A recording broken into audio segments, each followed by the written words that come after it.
que as alergias respiratórias na infância podem ter relação com situações emocionais vividas? É isso que eu vou falar aqui hoje sobre esse contexto. Depois de mais de 12 anos trabalhando em clínica, observando pacientes, de crianças a adultos, mas eu percebi que existem muitas propensões que vêm do contexto emocional, com as nossas fragilidades também respiratórias. Claro que pode existir contextos químicos, intoxicações, entre outras situações bioquímicas que possam ter de disfunção, mas uma grande porcentagem que eu observo na clínica é esse contexto que vem do vínculo emocional e até mesmo com as crianças. A gente imagina muitas vezes que a criança às vezes não percebe o que está acontecendo, que às vezes não tem muita noção do que está acontecendo e não precisa saber das coisas, mas na verdade não é bem assim. Elas trazem um processo de muito alerta e às vezes elas entendem muito mais do que a gente imagina.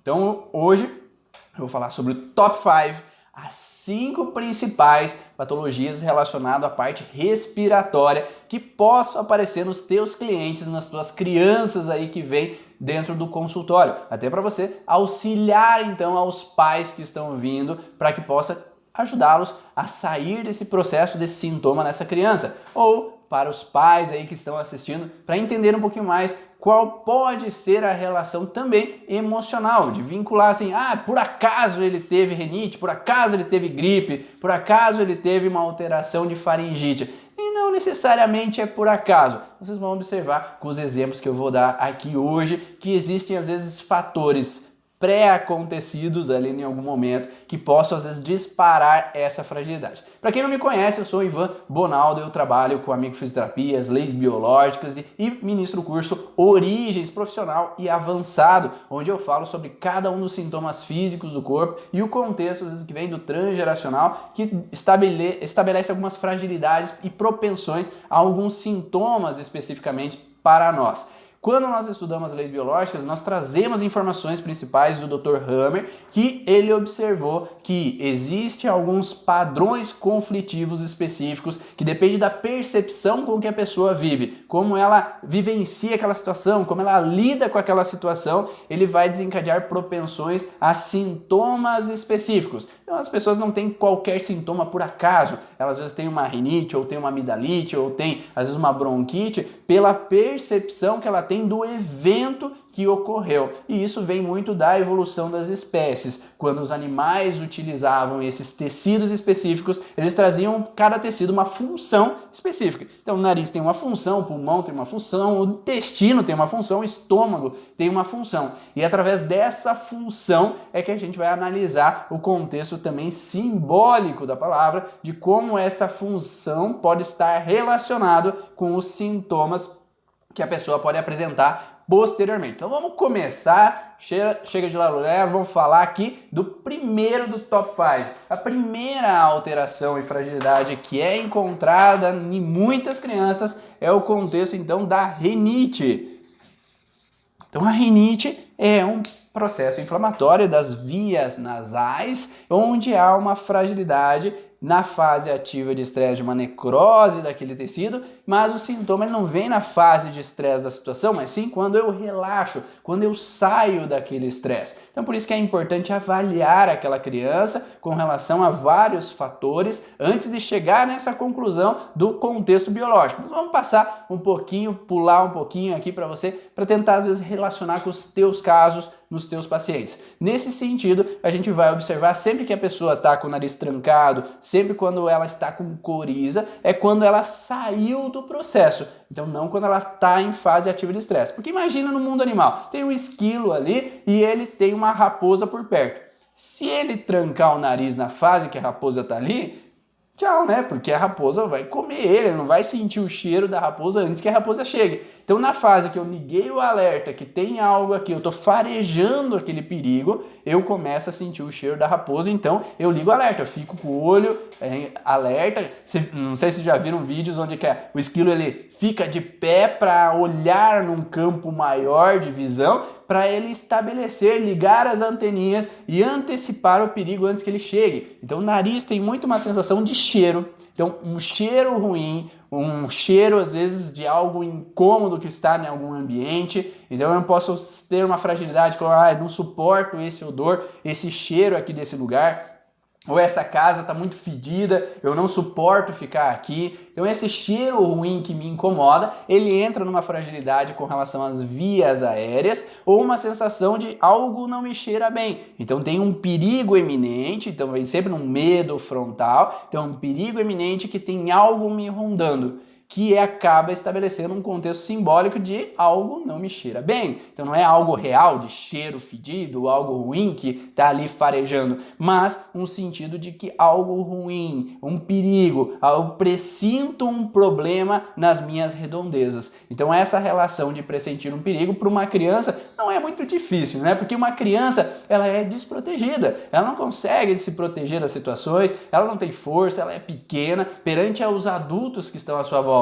Se ela sente esse sentido de que o pai e a mãe não estão bem, que tem um perigo, ou tem uma discussão, desentendimento ali entre eles se afastam, esse pressentir o perigo, ele entra no alerta. Então essa criança fica focada, fica alerta e fica sempre no pé atrás que um problema vai acontecer. Então isso gera uma fragilidade nasal. Só que o sintoma lembra que quando eu estou nessa relação de ameaça, o pai com a mãe, ou a mãe com a sogra, né, que é minha avó, ou uma situação, minha irmã mais velha e meu pai, então tem uma situação de desequilíbrio, que algo não está legal, acaba me incomodando e entra numa necrose tecidual leve, né? Não uma grande necrose, né? Não vou formar buracos no nariz, mas é um pequeno descamação daquele nariz. Então, na fase ativa de estresse. Quando eu tenho uma resolução daquele conflito, daí eu vou ter então um preenchimento do nariz com coriza, ou eu vou ter um entupimento nasal e uma relação de fragilidade naquela região.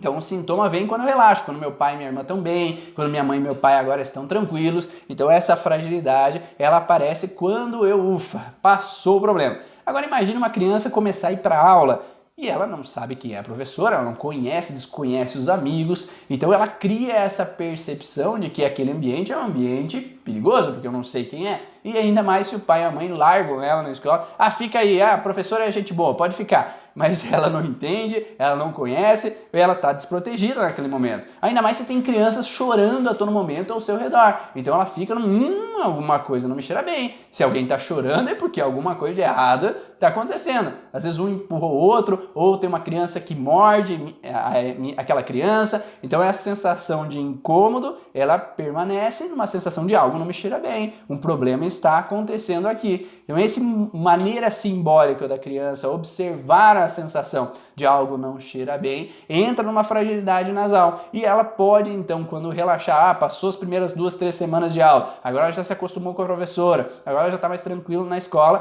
começa então a ter as alterações nasais. Não é o vírus que espalhou por tudo ali, é o contexto de que essa criança estava insegura, simplesmente. Ela não estava à vontade com aquele lugar. Então por isso que as crianças muitas vezes quando começam a ir para a aula, elas entram em fragilidades de sintomas respiratórios, porque elas sentem uma sensação de medo ou que tem um perigo me rondando e eu não posso evitar. Associado à rinite, nós temos um conflito que é um pouco mais intenso, que é o conflito da sinusite. Quando olhamos a sinusite, é um conflito dos seios nasais, mas também que pegam essa entrada de ar nasal, então um cheiro que não é suportável, um cheiro incômodo nesse ambiente, ou uma situação onde algo não me cheira bem. Geralmente seio maxilar, tem a ver com dentes, né? Os dentes servem para eu mostrar os dentes, os animais agridem com os dentes, mordem com os dentes.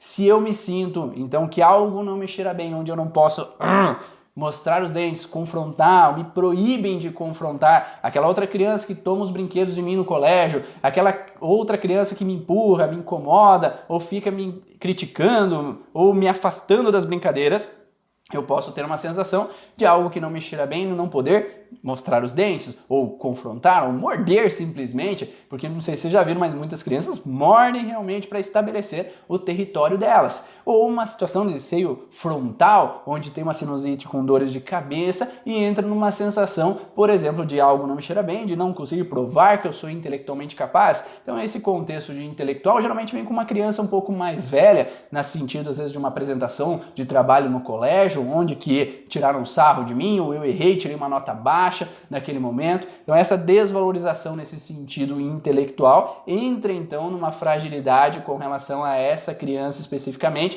que gera então um incômodo, uma frustração para ela. E daí quando ela faz um trabalho bom, que agora ela é elogiada, ela relaxa, mas daí vem a sinusite. Então a sinusite também é um processo de fase de resolução, onde tem a proliferação de pus, proliferação às vezes de células ali no local e que vai desencadear então maior, mais purulenta na fase de resolução. Agora vamos para o segundo tecido então principal com relação aos sintomas, que é os brônquios, que é a bronquite. A bronquite, quando a gente olha no sentido do mundo animal, a bronquite ela traz um senso de soltar. Os brônquios soltam o ar do pulmão. Então é como se eu quisesse expectorar o ar, o gás carbônico que está ali dentro. Mas no mundo animal você pode perceber esse contexto brônquico num cachorro, por exemplo, que está no seu jardim e tem às vezes um outro cachorro que invade aquele jardim. Qual é a primeira coisa que ele faz? Geralmente a primeira coisa é mostrar os dentes, né? Então já começa a rosnar para outro animal. Mas a segunda coisa é o brônquio. Então quando ele começa então latir, né, para expulsar o outro animal do meu território, ele usa um contexto mais brônquico. Então essa relação de soltar o ar para eu dissuadir um inimigo que está prestes a invadir o meu território. Então eu tenho o senso de uma ameaça no meu território que eu tenho que dissuadir. E o que pode ser isso? Pode ser para uma criança, um contexto real de ameaça no meu território, onde há alterações de voz. Então meu pai e minha mãe alteram a voz. Nunca viram que um cachorro, quando começa a latir, os outros começam a latir também? Então é essa sensação de discussões, só que essa criança ela não pode confrontar, ela não pode dissuadir, porque senão vai sobrar para ela, ou já sobrou. Em algum momento ela quis brigar, que os pais estavam brigando, não gostavam daquilo, e às vezes sobrou para ela, mandaram ficar quieta, ou bateram nela naquele momento. E isso exigiu para essa criança uma situação de incapacidade, uma impotência em dissuadir e evitar essa ameaça no território dela. Então essa sensação de alteração de voz pega muito frequentemente esse senso de bronquite. Só que, de novo, na fase ativa de estresse, em geral, muitos dos sintomas não aparecem nesse momento. Tem alguns que outros sintomas que realmente aparecem na fase ativa de estresse, mas nesse momento de estresse eu tenho que estar apto a fugir ou atacar. Então, nesse momento, geralmente não há grandes sintomas. Nesse caso do brônquio, também não. Tem uma necrose, uma alteração tecidual nessa fase, mas muitas vezes imperceptível. E daí na fase de resolução do conflito, quando eu saio do estresse, aí vai ter a tosse, aí vai ter a inflamação dos brônquios, a dificuldade, às vezes, expiratória. Lembra que eu falei que quando eu vou soltar o ar do pulmão, geralmente tem esse conflito de brônquios. Então eu vou ter uma dificuldade maior em soltar o ar. Então eu puxo, daí eu tenho um sibilo, às vezes, na expiração, quando eu solto o ar do pulmão. Então é isso que geralmente a gente vai encontrar quando nós temos um conflito de brônquio. Vamos agora ao terceiro órgão ou tecido, que é a laringe. Então a laringe, ela tem dois tecidos também principais, que é o tecido da mucosa da laringe, que também quando há esse senso de ameaça no território, e geralmente há uma distinção entre laringe e brônquio, porque um é mais no córtex direito e o outro é mais no córtex esquerdo, e vai depender muitas vezes da lateralidade cerebral, que eu explico melhor no curso de Origens Profissionais, para quem gosta e quer buscar mais informações. Então, nesse sentido, dependendo da lateralidade, a pessoa vai ter mais propensão a ter bronquite ou vai ter mais propensão a ter laringite. Então, nesse contexto de laringe, geralmente vai ter uns sintomas, às vezes, de dores devido ao inchaço por edema da região da laringe especificamente, dificuldade, às vezes, em engolir e tosses também podem aparecer nessa fase onde é que a pessoa está em alterações, mas geralmente, de novo, na fase de resolução, porque o edema e a inflamação vem quando a pessoa sai do estresse, porque em fase ativa eu estou no alerta, eu estou na impotência de poder reagir a uma situação que está acontecendo de susto. Então, geralmente a laringe vem um pavor, um susto, uma ameaça no meu território. Então, quando eu vivo um acidente, por exemplo, onde aquela criança viveu um susto naquele momento. Então, cada vez que ela reativa esse susto, ou ela está andando de carro depois de um tempo, ela pode ter, então, às vezes, uma sensação de inflamação, de tosse naquele momento. Ou quando ela vive uma situação, por exemplo, de um temporal, onde as pessoas ficam totalmente assustadas em casa, onde há destelhamento. Então essa criança ela vai observar muito o ambiente. Se os pais estão seguros e tranquilos, tá tudo bem, não tem por que ter sintoma. Mas se os pais estão alertas que um perigo está para acontecer e ela percebe na expressão corporal dos pais que algo de errado está acontecendo, ela liga o alerta, porque tem uma ameaça. Se o meu pai e minha mãe, que deveriam ser meus protetores, não estão bem, o perigo pode acontecer.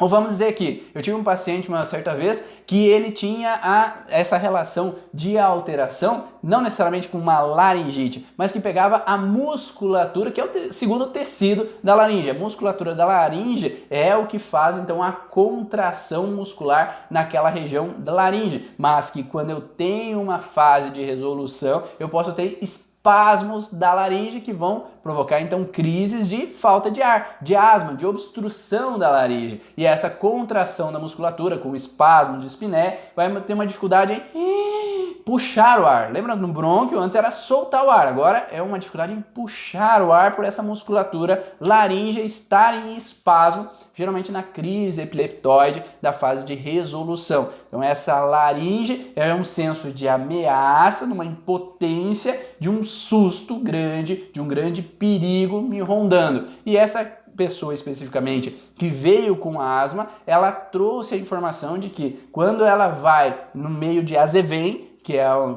mato, né, que é plantado ali no interior geralmente, ela entra então com falta de ar depois do contato com o azevém. E quando nós fomos buscar a informação de quando foi esse perigo, essa ameaça, enquanto ele estava ao redor do azevém, porque o azevém não é o causador, é o que dispara uma lembrança com relação ao que eu vivi. Não tem aquela situação assim, eu senti o cheiro de um perfume, lembrei da minha ex-namorada, do meu ex-namorado, senti o cheiro daquela comida, lembrei de quando eu comi isso, nossa, que bom que era. Então nós temos uma lembrança positiva com relação aos cheiros, mas nós podemos ter uma lembrança negativa com relação aos cheiros também.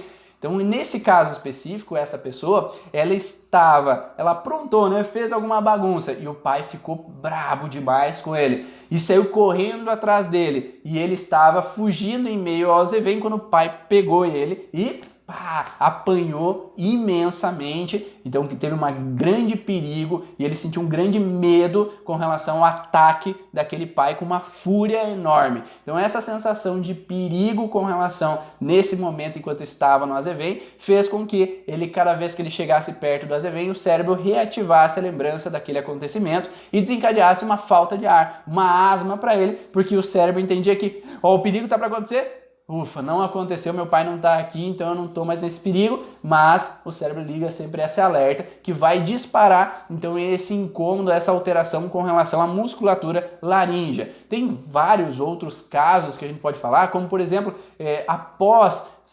quem tem mais de 20 e poucos anos aí lembra do contexto do 11 de setembro de 2001, onde as torres gêmeas foram atingidas por 2 aviões. E esse contexto fez com que tivesse esse desabamento, esse alerta, o terrorismo estava iminente em Nova York e as pessoas de lá ligavam sempre esse alerta com mudanças com relação a pó, porque quando desabou as torres gêmeas foi pó espalhado por todo quanto é lado.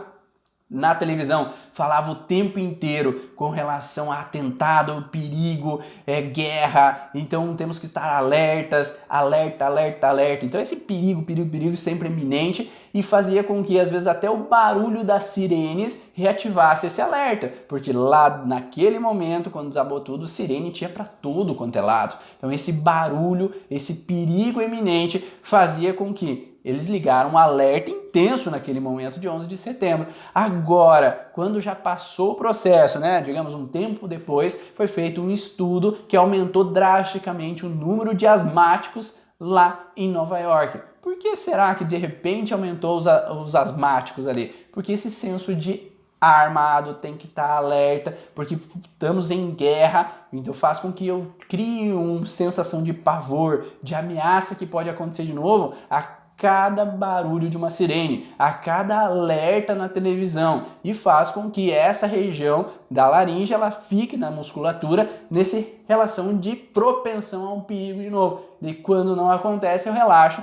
mas daí vem a asma posteriormente. Então são possibilidades que a gente pode analisar nesse sentido com relação à asma. Vamos a um outro tecido também, que é o tecido relacionado à fragilidade de pneumonia.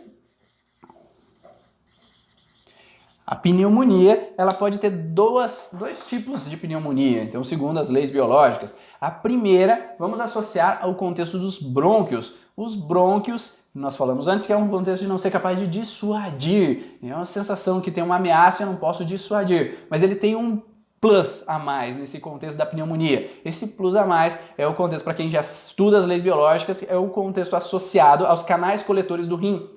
Os canais coletores do rim tem uma sensação de desabamento da existência, uma sensação onde que eu me sinto abandonado, eu não tenho ninguém por mim, eu estou sozinho sem ninguém. Nesse sentido, quando associamos os canais coletores junto com o sentido de brônquio, nós temos uma sensação de ameaça onde eu estou sozinho. E entra principalmente uma criança que é deixada no colégio muito cedo. Então vamos dizer que com 5 meses de vida, ela não está entendendo nada, ela está com um estranho no colégio, com outras crianças chorando, e eu não tenho quem? A minha mãe e meu pai por mim, que é um abandono intenso. Então essa sensação de abandono, com uma ameaça de alterações de voz, ou criança chorando, barulho naquele lugar, ele associa então brônquios com canais coletores do rim e provoca então uma retenção de líquido, um edema maior com relação ao pulmão, que vai desencadear então os sintomas de pneumonia, que geralmente é um sintoma de PCL também, de fase de resolução, quando a pessoa sai daquele perigo. Então quando chega no fim de semana, que não estou na aula, estou com a mãe e com o pai aqui comigo,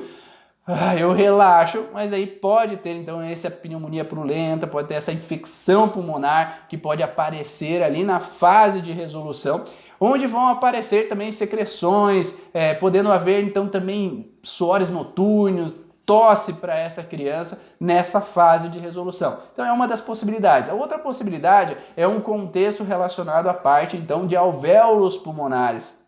O alvéolo pulmonar tem uma sensação de que morte iminente. Então tem uma morte me rondando. Pode ser uma pessoa próxima da minha família, pode ser eu ver a minha mãe desmaiando, tendo uma convulsão e a criança às vezes não entende o que é aquilo e imagina que a mãe está morrendo. Pode ser uma sensação onde que eu sou levado para fazer uma cirurgia e aquele momento aquela criança não entende o que está acontecendo, ela é segurada e tem uma sensação de que agora foi, eu vou morrer aqui, essas pessoas vão me matar, vão me fazer mal. Então esse perigo iminente pode relacionar essa sensação de morte. Então a morte está sobre mim ali naquele momento. Principalmente se às vezes ela acorda no meio da anestesia ou quando ela acorda que ela está entupida, né? Porque às vezes é feito um processo no nariz, por exemplo, ou na amígdala, é retirada a amígdala. Então essa sensação de perigo iminente de morte gera uma fragilidade em alvéolos que pode desencadear também a pneumonia de novo na fase de resolução. Me veio um outro exemplo na cabeça que é que antigamente eu ouço bastante dos pacientes que às vezes o pai era alcoólatra, chegava em casa, pegava a arma e ameaçava todo mundo, ameaçava a mãe de morte.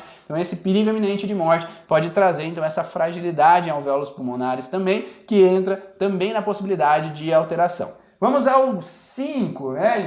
Top 5, o quinto agora, o bônus, que nós temos 2 tecidos que eu vou falar principalmente. Então temos o top 5, o quinto tecido, que é o tecido relacionado então à laringe, eu já falei faringe agora.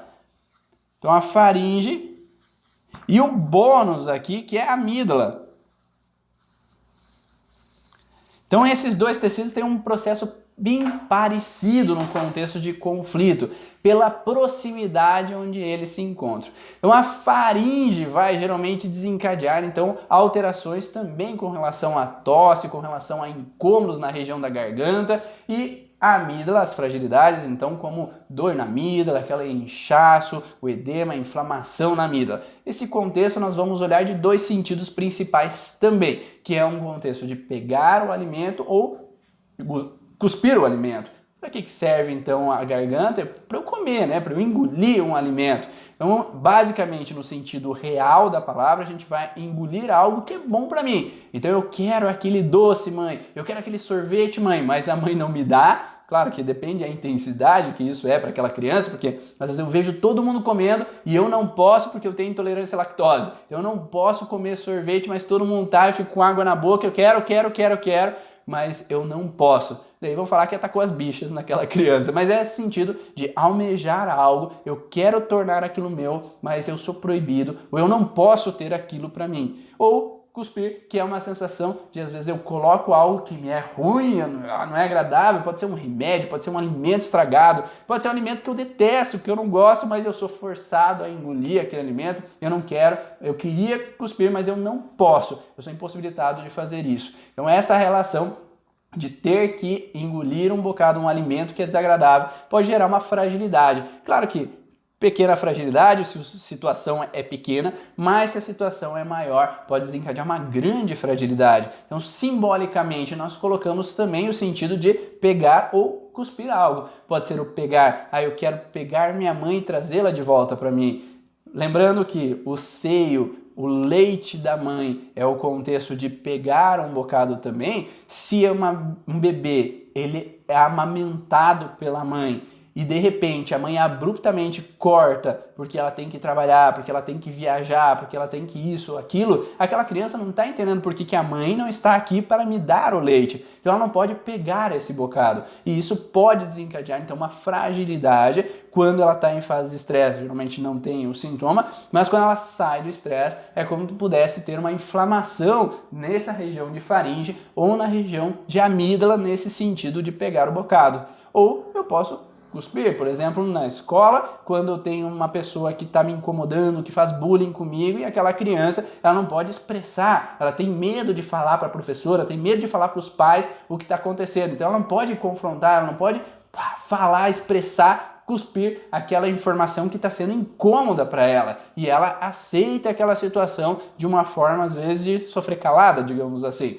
E essa sensação, enquanto permanece, cria uma fragilidade que, enquanto enfim ela possa falar, ou enfim ela muda de colégio e não está acontecendo mais isso, ela pode ter uma inflamação nessa região de faringe. E não necessariamente pode acontecer no colégio, pode acontecer em casa também, essa sensação de não poder expressar os meus incômodos, expressar a minha mágoa, porque às vezes aquela criança pode ser muito de se fazer de forte, porque os pais tiveram outro filho e tiveram que dar atenção mais aos filhos, estavam mais irritados e qualquer choramingo e fala daquela criança, fica quieta aí, para um pouco que estão cuidando do teu irmão. Então essa sensação que eu tenho que ficar calado, eu não posso expressar o meu sentimento, meus incômodos, gera essa fragilidade e acaba desencadeando essa propensão a essa criança. Espero que tenham gostado dessas informações, compartilha aí comigo o que tu achou, se você faz sentido para você ou não.